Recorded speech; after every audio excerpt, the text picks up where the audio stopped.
ഈമു ലൂഫിനെ ഡീമനാക്കി control ചെയ്യുമോ? ഈ video മുന്നിലേക്ക് പോകുന്നതിന് മുമ്പ് ഇതിൽ സ്പോയിലേഴ്സ് ഉണ്ടാകും, അതുകൊണ്ട് spoiler alert. Chapter 1163 Roger, Garp, Big Mom, Xebec, Kaido, Whitebeard ഇവരെല്ലാവരും ചേർന്ന് ഈമുവിനെ ഒരുമിച്ച് അറ്റാക്ക് ചെയ്യും. എന്നാൽ ഈമുവിനൊന്നും ആകുന്നില്ല.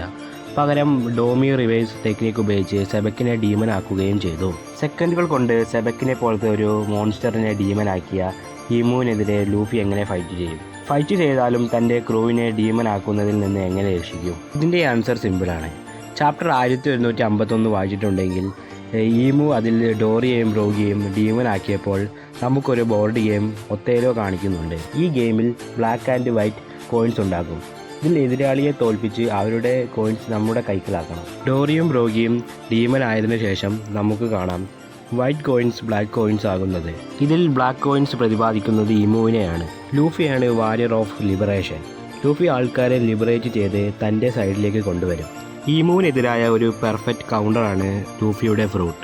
അതുകൊണ്ട് തന്നെ ഈമു ഡോമി റിവേഴ്സ് യൂസ് ചെയ്താലും ലൂഫിക്ക് ഇത് കൗണ്ടർ ചെയ്യാനും ആൾക്കാരെ ഡോമി റിവേഴ്സിൽ നിന്ന് മോചിപ്പിക്കാനും സാധിക്കും.